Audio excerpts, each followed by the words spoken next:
Welcome back to my YouTube channel. It's me, ang Madam na Negosyante, Tweety Bird. Well, may panibagong yugto na naman po tayo sa araw na ito, guys, na gagawa lang naman po tayo ng ice candy na hindi na naman po lulutuin. O, diba? Perfect! Kahapon talaga, guys, gumawa po ako ng isang set ng ice candy, guys. So, nakagawa po ako ng 152 pieces. So, ito na po ang nagiging itsura niya, guys. Naging ukay-ukay talaga siya. Kasi, kagabi pa lang, guys, ay nakabenta na po ako. Naman po akong mga customers, guys, na makukulit talaga, na kahit hindi pa po matigas, ay bibili na po talaga sila ng aking ice candy. So, ganun po talaga nila nagugustuhan yung aking ice candy, guys. Murang-mura lang talaga yung ice candy ko. 5 piso lang, guys. Sulit na sulit. At sulit na rin po ang kanyang timpla. O, diba? Perfect.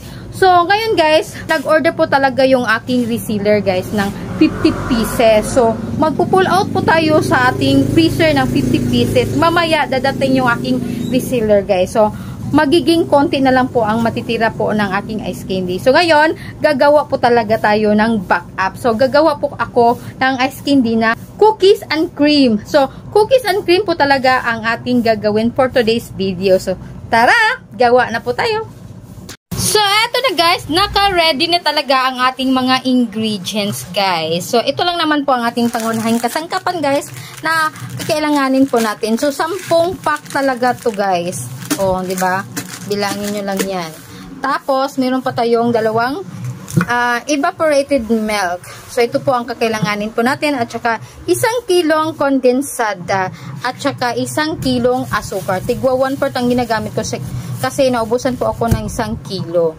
Tapos, meron po tayong imbudo na medyo mababa na po ang taon nito, guys. Tapos, sukatan po natin kung gaano po kahaba ang ating ice candy. At dito po tayo magme-mix ng ating mga ingredients at dito po tayo maghahalo sa ating tubig, guys. So, ito naman pong kasirola, guys. Ang naman nito ay tubig. So, ito lang naman po ay 4 na litrong tubig talaga, guys, ang ilalagay po natin. So, uulitin ko lang, ha.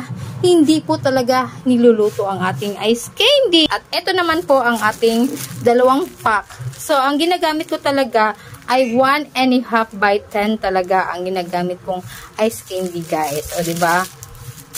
So, eto na, guys, Oreo nga pala ang ginagamit ko sa aking cookies and cream. So, 10 po ito. Ang ginawa ko po talaga dito ay dinukdo po talaga na hindi masyadong pino, guys. So, dagdag tamis po talaga to sa ating ice candy. So, para sa mga hindi mahilig sa matatamis, pwede nyo pong i-adjust ang asukar, guys. Pwede nyo gawing 3/4 para naman sa ganoon makuha nyo po ang katamtamang tamis na para po sa inyo. So, eto na, lagyan nyo na po 1 latang kondensada, guys, na malaki na ang sukat nito ay 1 kilo or 1,000 ml. So, pagkatapos na po natin may lagay ang ating kondensada, isunod na po natin ang ating 2 latang evaporated milk.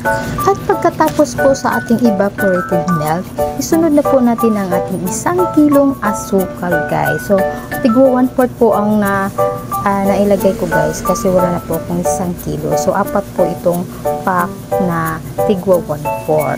At pagkatapos na po na ihalo natin ang lahat ng ingredients at nimekos-mekos na po natin, isalin na po natin sa ibang lalagyan. At dito po tayo mag-a-add ng water.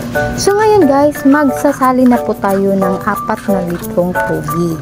So, sa mga hindi po mahihilig sa matatamis, guys, ay huwag nyo pong kalimutan na i-adjust po talaga ang asukal.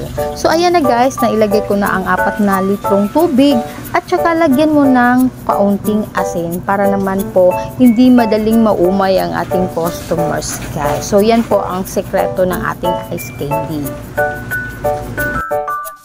A few moments later. So, ngayon, guys, ipapako muna yung order ni sir na 50 pieces na ice candy bago po ako magsimula sa pagtataka ng ating ice candy na cookies and cream.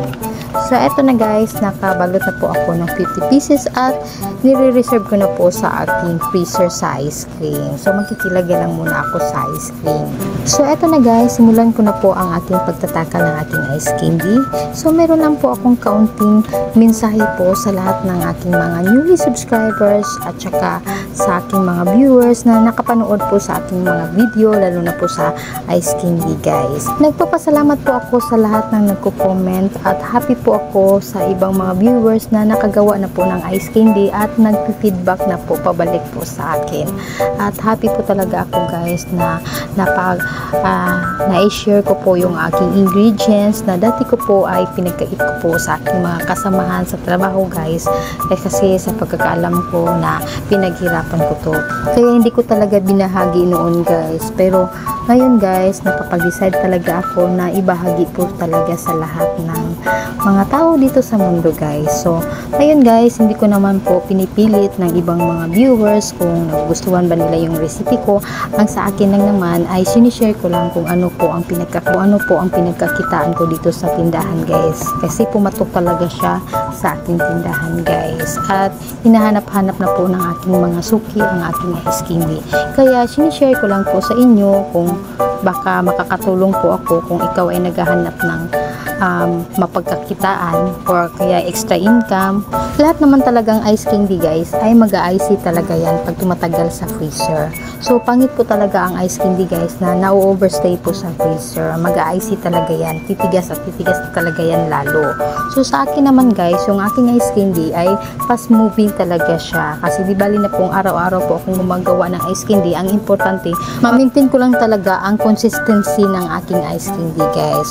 So eto na guys, natapos na po ako sa aking pagtataka ng ating Ice Candy at bigla ko pong nasili po ang aking messenger guys na nag-text pala yung aking reseller guys na 100 pieces na lang daw yung orderin niya sa Ice Candy ko.